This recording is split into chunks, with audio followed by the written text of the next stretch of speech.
తెలంగాణ ఉద్యమాన్ని యాది చేసినట్టు మళ్ళేదో పోరాటం మొదలైంది అనుకునేటట్టు కేసీఆర్ను విచారణ ఎందుకు చేస్తున్నారు అని బగ్గు అన్నది తెలంగాణ ఊరువాడ.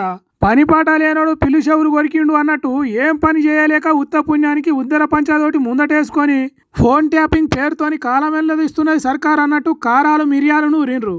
భూపాలపల్లి మండలం కొత్తపల్లి అనే ఊరిలో సర్కార్ తీరు మీద శవయాత్ర చేసిర్రు. రేవంత్ రెడ్డి సర్కారు పాడబేర్చి డప్పులు కొట్టుకుంటా ఊరేగింపు చేసిర్రు. వాళ్ళ ముచ్చటట్లుంటే ఇగో ఇక్కడ చూడుర్రి ఎంత గమ్మతిగా సర్కారును తిడుతున్నారో.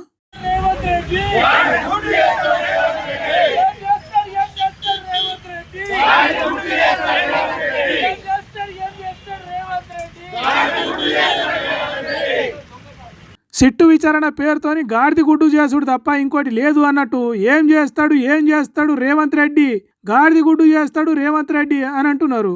హైదరాబాద్లో ఉన్న జవహర్ నగర్లో నల్ల బ్యాడ్జీలు పెట్టుకొని నల్ల జెండాలు పట్టుకొని ఒక ఇట్లా సర్కారు ఇజ్జత్ తీసిండ్రు.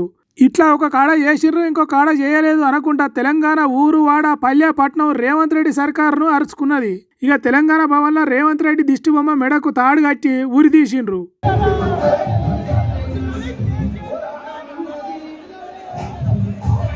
తెలంగాణ రాష్ట్ర సర్కార్ ఆఫీస్ అయిన సచివాలయం ముందు కూడా ఇగో గిట్ల చేసిండ్రు.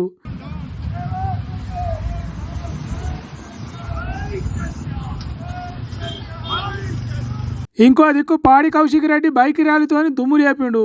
ఇట్లా ఓరుగల్లు, పాలమూరు, ఇందూరు, ఖమ్మం, కరీంనగర్, ఆదిలాబాదు, నల్లగొండ, రంగారెడ్డి, హైదరాబాదు, పల్లె పట్నం, ఊరు వాడ అనే తేడా లేకుండా అందరు రోడ్ల మీదకి వచ్చిండ్రు. మేడారంలో జరగాల్సిన సమ్మక్క సారక్క జాతర రోడ్ల మీదకి చేరిందా ఏంది అన్నట్టే అయింది. ఊరు పల్లె పట్నంలో ప్రతి గల్లీ మళ్ళొక్కసారి సకల జనుల సమ్మె చేస్తున్నట్టే అనిపించింది. నల్లటి రోడ్లు గులాబీ రంగులు పూసుకున్నట్టు అయినాయి. ఎక్కడ చూసినా నల్ల జెండాలు దర్శనమిచ్చినాయి. కష్టజీవులను కంటికి రెప్పతీరుగా చూసుకునే కేసీఆర్ను తిప్పల పెడితే ఖబర్దార్ అన్నట్టు కదం దొక్కిండ్రు. పిడికిళ్ళు బిగబట్టిండ్రు, పండ్లు పటపట కొరికిండ్రు. కుతికలు బొంగురు బోంగా రేవంత్ రెడ్డి సర్కారు డౌన్ అని మొత్తుకున్నారు.